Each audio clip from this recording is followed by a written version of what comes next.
मैं मुन्नेसर आशा करते हैं कि आप लोग ठीक होंगे और अपनी पढ़ाई मज़े से कर रहे होंगे। आज का हम लोग का टॉपिक होगा भारतीय भवन मैथ क्लास 10 चैप्टर 1 का प्रश्नावली 1C का question number first. Question first में यानी कि क्वेश्चन नंबर फर्स्ट करने से पहले हम लोग ये समझेंगे कि प्रश्नावली 1C में क्या पढ़ना है, ठीक है ना। तो पूरे वीडियो को पूरा बढ़िया से देखिएगा, ध्यान से देखिएगा। अगर किसी तरह कोई डाउट आता है तो कमेंट करके और मुझसे पूछिएगा, मैं पूरा हेल्प करने का कोशिश करूँगा, ठीक है ना। तो यहाँ पे देखते हैं कि परिमेय संख्या क्या होती है और अपरिमेय संख्या क्या होती है। तो परिमेय संख्या का मतलब होता है कि परिमेय संख्या वैसी संख्या है ना जिसको क्या है p/q के फॉर्म में लिखा जा सके, उसे लिखा जा सके, ठीक है ना, लिखा जा सके, उसे क्या कहते हैं, परिमेय संख्या कहते हैं। अब यहाँ पे ये भी शर्त है इसके साथ के लिए कि p/q के फॉर्म में लिखा जाए, वो बात तो ठीक है, बट क्या है q = नॉट 0, यानी कि q की संख्या कोई भी 0 नहीं होनी चाहिए। लेकिन ये परिमेय संख्या ये बहुत बड़ी संख्या है। जैसे मान लीजिए परिमेय संख्या में और कौन सी संख्या आती है, प्राकृत संख्या आती है ना, प्राकृत संख्या, पूर्ण संख्या है ना, पूर्ण संख्या आती है, पूर्ण संख्या, पूर्णांक संख्या है ना, मतलब तमाम जितनी भी संख्याएं होती है ना सबकी सबका होती है परिमेय संख्या होती है। जैसे कि मान लीजिएगा प्राकृत संख्या है ना, 1 2 3 4 ये सब प्राकृत संख्या है ना। लेकिन ये कह रहा है कि बताइए कि परिमेय है कि नहीं है। तो बताइए इसके नीचे 1 लगा दे तो क्या दिक्कत है, कोई वैल्यू थोड़ी ना बदल रहा है इसका। इसके नीचे 1 लगा दे तो कोई दिक्कत है, इसका वैल्यू थोड़ी ना बदल रहा है इसका। इसके नीचे 1 लगा दे, इसके नीचे 1 लगा दे तो देखिए तो परिमेय संख्या हो गया कि नहीं हो गया। ये दोनों का कभी भी आप मासा निकालिएगा ना तो क्या आएगा, 1 ही आएगा। तो यानी कि परिमेय संख्या एक तरीके से और भी कह सकते हैं, ये p और जो q है ना, p और q दोनों सहअभाज्य संख्या है, सहअभाज्य संख्या है। सहअभाज्य का मतलब संख्या है। सहअभाज्य संख्या का मतलब क्या होता है, सहअभाज्य संख्या मैं आपको बता दे रहा हूँ। सहअभाज्य संख्या होता है यानी कि दो संख्याओं का मौसा कितना होना चाहिए, मौसा कितना चाहिए, 1 होना चाहिए, वैल्यू 1 होना चाहिए। जैसे मान लीजिए 1 और 2 का मौसा निकालिएगा तो क्या निकलेगा, 1 ही निकलेगा। 1 और 3 का मौसा निकालिएगा तो 1 ही निकलेगा। 4 और है ना, 4 और 1 का मौसा निकलेगा तो क्या निकलेगा, 1 ही निकलेगा, है ना, बस हो जाएगा। अगर मान लीजिए 3 और 4 दिया हो, पूछा जा रहा है 3/4 दिया हो, बताओ बाबू ये परिमेय है कि नहीं। तो ये तो परिमेय तो है ही है, लेकिन ये दोनों संख्याएं क्या है, देखिए तो सहअभाज्य है कि नहीं। इसका भी 3 और 4 का भी मौसा निकालेगा तो क्या निकलेगा, 1 ही निकलेगा, वैल्यू 1 ही होता है। यानी कि वैसी संख्या जिसका जो संख्या मतलब p और q वह संख्या है जो क्या है, सहअभाज्य संख्याएं हैं, है ना। यानी कि प्राकृत संख्या, पूर्ण संख्या, परिमेय संख्या सब क्या होंगे, परिमेय संख्या ही होंगे। तो आई होप कि आपको ये बातें समझ में आ गई होगी। परिमेय संख्या किसे कहते हैं, परिमेय संख्या मुझे कहते हैं जिसको p/q के फॉर्म में लिखा जा सके उसे परिमेय संख्या कहते हैं, ठीक है। जैसे कि मान लीजिए यहाँ पे 5 दिया है, 5 एक परिमेय संख्या है क्या, हाँ है, क्योंकि 5 के नीचे हम 1 डाल देंगे तो परिमेय संख्या हो जाएगा ना। कि जैसे मान लीजिए यहाँ पे क्या लिखा है, 7 लिखा है, और 7 क्या है, एक परिमेय संख्या है कि नहीं है, 7 के नीचे 1 लिख दो, बताओ परिमेय संख्या हो गया कि नहीं हो गया। यानी कि परिमेय संख्या का मतलब ये हुआ p/q के फॉर्म में लिखा जा सके। लेकिन एक चीज़ और आपको डाउट हो सकता है क्या, कि 0 भी परिमेय संख्या, हाँ 0 भी परिमेय संख्या है, क्योंकि 0 नीचे के नीचे 1 लिख देंगे तो क्या हो जाएंगे, परिमेय संख्या हो जाएंगे, ठीक है ना। यहाँ पे ये मना कर रहा है कि ऊपर में 0 हो सकता है लेकिन नीचे में 0 नहीं हो सकता, ये मना कर रहा है। तो ये परिमेय संख्या का मतलब यही होता है कि नीचे में 0 नहीं होना चाहिए, ऊपर 0 हो सकता है। 1 2 3 4 दुनिया में तमाम चीज़ें हो सकती हैं जिसको हम लोग क्या करते हैं, परिमेय संख्या कहते हैं। परिमेय संख्या का मतलब फिर से बार समझा रहा है कि जिसको p/q के फॉर्म में लिखा जा सके उसे क्या कहते हैं, परिमेय संख्या कहते हैं। तो परिमेय का जस्ट उल्टा क्या होता है, अपरिमेय संख्या। अपरिमेय संख्या का मतलब क्या होता है, जिसको p/q के फॉर्म में नहीं लिखा जा सके उसे क्या कहते हैं, अपरिमेय संख्या कहते हैं। अब देखते हैं कि वो कौन सी संख्या है, वह कौन सी संख्या है जिसको हम लोग p/q के फॉर्म में नहीं लिख सकते हैं, तो अपरिमेय संख्या हो गई है। जैसे यहाँ देखिएगा अपरिमेय संख्या का मतलब ये होता है, ठीक है ना, जिसको p/q के फॉर्म में नहीं लिखा जा सके। तो फर्स्ट टॉपिक इसका हुआ। सेकेंड ये होता है ना, p/q के फॉर्म में क्यों नहीं लिख सकते हैं, ये देखना, रूट के अंदर कोई 2 लिखा है, 3 लिखा है, 5 लिखा है ना, रूट के अंदर 7 लिखा है, जो किसी नंबर का परफेक्ट स्क्वायर रूट ना हो, है ना, उसे क्या कहते हैं, अपरिमेय संख्या कहते हैं, ठीक है। जैसे मान लीजिए ये पाई भी एक क्या है, अपरिमेय संख्या। लेकिन यहाँ पे एक डाउट है, पाई एक अपरिमेय संख्या, लेकिन पाई का वैल्यू क्या होता है, 22/7 होता है। तो ये जो 22/7 है ना, ये क्या है, परिमेय संख्या है, लेकिन ये पाई जो है ना अपरिमेय संख्या, याद रखिएगा, हमेशा, ठीक है ना। तो यहाँ पे देखिएगा √3, √2, √3, √5, √7 जो है ना, ऐसी संख्या हैं जो कभी भी बाहर रूट से नहीं निकल सकते, इसीलिए क्या होंगे, अपरिमेय संख्या होंगे, ठीक है ना। अब मान लेते हैं याद रखिएगा, अपरिमेय संख्या समझ गए। अब यहाँ पे जैसे मान लीजिए 3.432 डैश डैश डैश करके बहुत सारे नंबर है, तो अब ये वाली नंबर को हम क्या कहेंगे, अपरिमेय संख्या ही कहेंगे। मान लीजिए यहाँ पे 3.47 मान लीजिए दे दिया है, और उसके ऊपर रैकरिंग दे दिया है। रैकरिंग का मतलब ये सब हो सकता है, क्या है ये, परिमेय संख्या है, ठीक है ना। याद रखिएगा ये सब क्या है, परिमेय संख्या है, लेकिन वही 3.47 डैश डैश करके दे दिया तो ये क्या हो जाएंगे, अपरिमेय संख्या हो जाएंगे, ठीक है ना। तो ये बात समझ में आ गई है कि जिसको जैसे मान लीजिए रूट की बात कर रहे हैं, तो रूट में मान लीजिए 4 दिया है, रूट में अगर 4 दिया है तो 4 क्या एक अपरिमेय संख्या है, नहीं, √4 को हम बाहर निकाल सकते हैं, 2 का स्क्वायर से रूट करते हैं कितना हो जाएगा, यानी हो जाएगा 2, तो ये एक अपरिमेय संख्या है, अपरिमेय संख्या है। जैसे कि यहाँ पे देखिए, अब यहाँ पे ये जो 2 निकल के आया ना, 2 क्या हो गया, परिमेय संख्या हो गया। मान लीजिए 9 है, 9 भी क्या है, 9 किसका स्क्वायर रूट होता है, 3 का होता है। या जैसे मान लीजिए यहाँ पे 16 है, 16 किसका होता है, 4 होता है ना। जिसका भी स्क्वायर रूट बन सकता है, सारा का सारा क्या होंगे, परिमेय संख्या ही होंगे, ओके।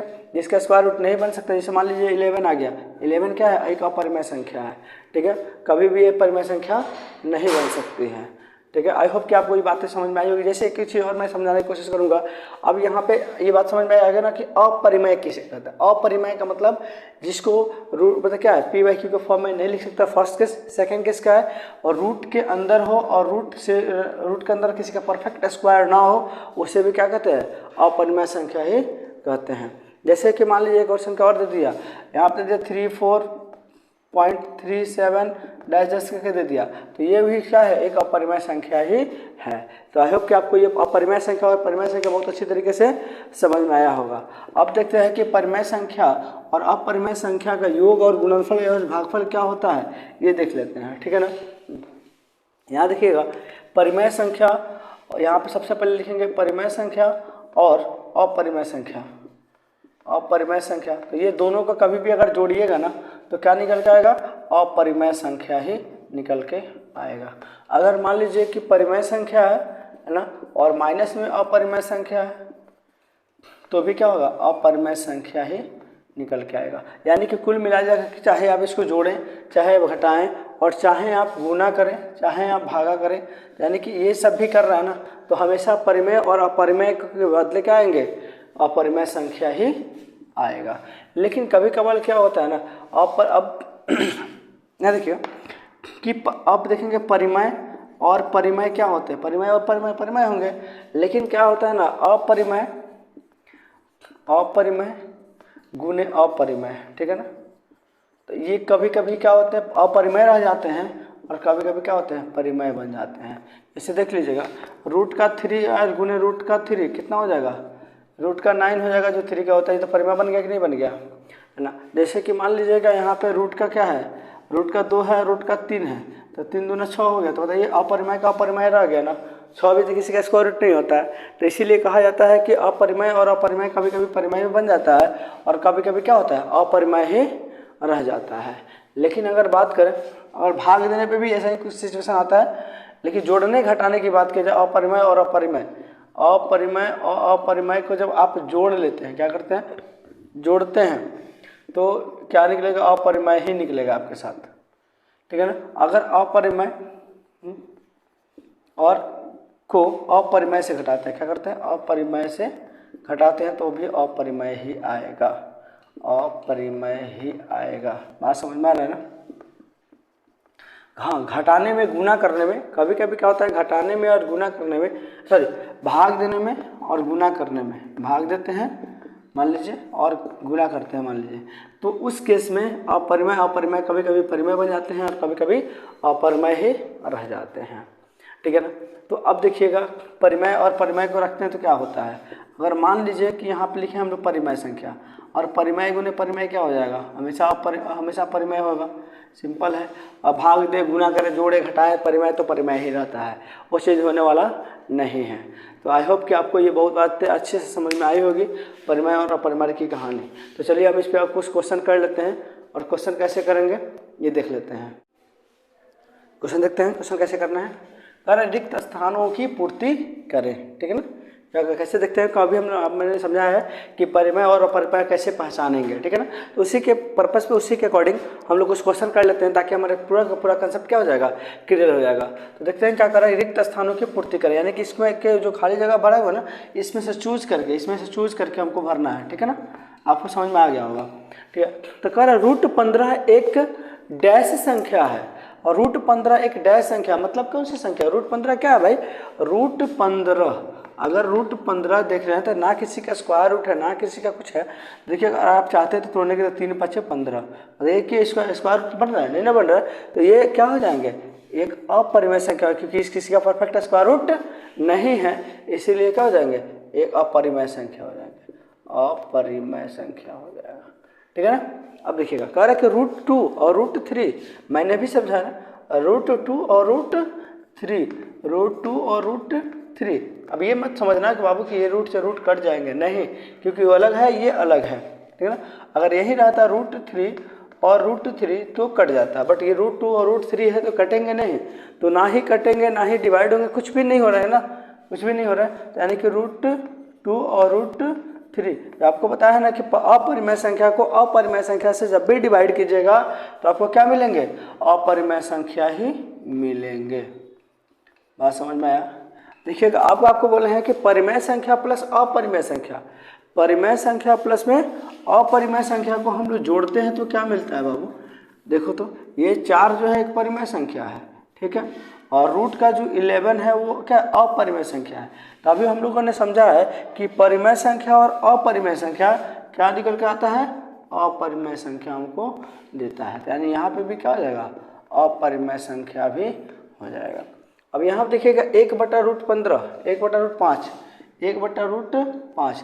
तो मैंने क्या बोला है कि अगर आप परिमेय संख्या को क्या करना है, परिमेय संख्या को अपरिमेय से डिवाइड करते हैं तो कभी कभी अपरिमेय आता है, कभी कभी परिमेय आता है, लेकिन इस केस में हमेशा क्या आएगा, अपरिमेय आएगा। अब कहिएगा सर किस केस में परिमेय आता है, देखिएगा अगर यहीं पे आपके पास 2√5 होता और √5 होता तो 5 से 5 कट जाता, क्या बच जाता, 2 बच जाता, यानी कि जब 2 आ गया तो 2 क्या हो गया, यहाँ पे परिमेय संख्या हो जाता है, ठीक है। अब यहाँ पे क्या हो जाएगा, अपरिमेय संख्या होगा। अब यहाँ देखिएगा 5 और √8 और बटा में क्या दिया, 2 दिया है, तो यहाँ पे है ना, यहाँ पे देखते हैं कि अपरिमेय है कि अब ये परिमेय है। देखिएगा 5 और यहाँ पे 5 है और रूट का क्या है 8 है, बटा में क्या है रूट का 2 है। आप मैंने बोला कि परिमेय भी हो सकता है और अपरिमेय भी हो सकता है। देखिएगा ये 8 जो है, √8 जो है, इसको अगर हम तोड़ दें तो यानी कि 4 दूना 8 निकल जाएगा, नहीं निकल जाएगा, और ये 4 जो है रूट से बाहर क्या बन के निकल जाएगा, 2 बन के निकल जाएगा, है ना, और बच जाएगा क्या रूट में 2। तो हम यहाँ पे लिख सकते हैं कि 5 × 2 √2, क्योंकि ये इसके साथ मल्टीपल है ना, √2, तो √2 से √2 कट जाएगा, क्या बचा 5 × 10, यानी अभी ये 10 क्या है, एक परिमेय संख्या है। यहाँ पे आप लिख लीजिएगा एक परिमेय संख्या, ठीक है।